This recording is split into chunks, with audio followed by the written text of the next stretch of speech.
Hi friends, ಅಣ್ಣನ ಮನೆಯ ಗೃಹ ಪ್ರವೇಶದ ತಯಾರಿ ವಿಡಿಯೋ ನೀವು ನೋಡಿರ್ತೀರ. ರಿಟರ್ನ್ ಗಿಫ್ಟ್ಗಳೆಲ್ಲ ಪ್ಯಾಕ್ ಮಾಡ್ತಾ ಇದ್ದಿದ್ದು ಒಂದು ವಿಡಿಯೋ ಇತ್ತಲ್ಲ, ಅದು ನೋಡಿರ್ತೀರ.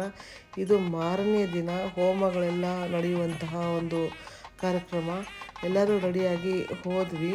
ಈಗಾಗಲೇ ಫ್ಲವರ್ ಡೆಕೋರೇಷನ್ ಅವರೆಲ್ಲ ಬಂದು ನೀಟಾಗಿ ಎಲ್ಲ ದೇವ್ರ ಮನೆ ಮತ್ತು ಇಡೀ ಮನೇನ ಹೂಗಳಿಂದ ಅಲಂಕಾರಗಳು ಮಾಡಿದರು.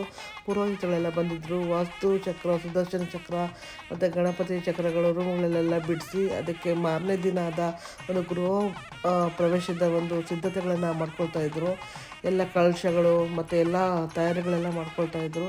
ನೋಡಿ ಎಷ್ಟು ಚೆನ್ನಾಗಿ ಸುದರ್ಶನ ಚಕ್ರನ ಎಲ್ಲ ಬಿಡಿಸಿದ್ದಾರೆ. ಇಲ್ಲಿ ವಾಸ್ತು ಹೋಮಗಳು, ಚಕ್ರಗಳು ಎಲ್ಲ ಬಿಡಿಸ್ತಾಯಿದ್ರು. ಮತ್ತು ಇಲ್ಲಿ ನಮ್ಮ ಅಣ್ಣ ಮತ್ತು ಅತ್ತಿಗೆ ಎಲ್ಲ ಕೂತ್ಕೊಂಡಿದ್ರು ಹೋಮಕ್ಕೆ. ಪುರೋಹಿತರು ಹೋಮದ ಬಗ್ಗೆ ಏನೋ ವಿವರಿಸಿ ಹೇಳ್ತಿದ್ರು. ಈಗೆಲ್ಲ ಎಷ್ಟು ಚೆಂದ ಸುದರ್ಶನ ಚಕ್ರ ಬಿಡಿಸಿದ್ದಾರೆ ನೋಡಿ. ನಾವು ಹಿಂದಿನ ದಿನ ಹೋದಾಗ ಇಲ್ಲಿ ತುಂಬಾ ಗಲೀಜಿತ್ತು. ಎಲ್ಲ ಮರದ ಪೀಸಗಳು, ವೈರ್ಗಳು ಎಲ್ಲ ಇತ್ತು. ಇಷ್ಟು ಚೆನ್ನಾಗಿ ಕ್ಲೀನಾಗಿ ಇಷ್ಟು ಬೇಗ ಆಗುತ್ತೆ ಅಂತ ನಾವು ಅಂದ್ಕೊಂಡೇ ಇರಲಿಲ್ಲ. ಬಟ್ ನಮ್ಮಣ್ಣ ರಾತ್ರಿ ಇಡೀ ನಿದ್ದೆ ಮಾಡಿದ್ರೆ ಒಂದೇ ಒಂದು ಗಂಟೆ ಮಾತ್ರ ನಿದ್ದೆ ಮಾಡಿ ಇಷ್ಟೆಲ್ಲ ವ್ಯವಸ್ಥೆಗಳು ಮಾಡ್ಕೊಂಡಿದ್ದಾರೆ. ಇಷ್ಟು ಬೇಗ ಆಗುತ್ತೆ ಅಂತ ಅಂದ್ಕೊಂಡೇ ಇರಲಿಲ್ಲ. ಬಟ್ ಎಲ್ಲ ಕಾರ್ಯಕ್ರಮಗಳು, ಹೋಮಗಳೆಲ್ಲ ತುಂಬ ಚೆನ್ನಾಗಿ ನಡೀತು. ಅಂದರೆ ಕನಿಷ್ಠ ಒಂದು ಸ್ವಲ್ಪ ಜನ ಮಾತ್ರ ಮೊದಲನೇ ಒಂದು ರೌಂಡ್ ಗಂಟೆಗಳು ಮಾತ್ರ ಹೋಮಕ್ಕೆ ಬಂದಿದ್ದಿದ್ದು. ಮಾರನೇ ದಿನ ಗೃಹಪ್ರವೇಶ ಇತ್ತಲ್ಲ, ಅದಕ್ಕೆಲ್ಲರೂ ಬರ್ತಾರೆ. ಸೊ ಈಗ ನಾವು ಫ್ಯಾಮಿಲಿ ಫಸ್ಟ್ ರೌಂಡ್ ಫ್ಯಾಮಿಲಿ ಮಾತ್ರ ಇಲ್ಲಿದ್ವಿ ಅಷ್ಟೇ.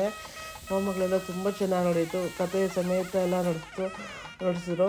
ಮತ್ತು ಇಲ್ಲಿ ಕಿಚನ್ ಎಲ್ಲ ತುಂಬ ನೀಟಾಗಿ ಗೃಹ ಪ್ರವೇಶಕ್ಕೆ, ಅಂದರೆ ನಾಳೆ ಬೆಳಗ್ಗೆ ಒಂದು ಹಾಲು ಉಗ್ಸೋ ಕಾರ್ಯಕ್ರಮಕ್ಕೆ ಎಲ್ಲ ಕಿಚನೆಲ್ಲ ಫುಲ್ಲು ಸಿದ್ಧತೆಗಳೆಲ್ಲ ಮಾಡ್ಕೊಂಡಿದ್ರು. ತುಂಬ ಚೆನ್ನಾಗಿ ಒಂದು ಹೂವಿನ ಅಲಂಕಾರಗಳೆಲ್ಲ ತುಂಬ ಚೆನ್ನಾಗಿ ಮಾಡಿದರು. ತುಂಬಾ ಖುಷಿ ಆಯಿತು ಇದನ್ನೆಲ್ಲ ನೋಡಿ.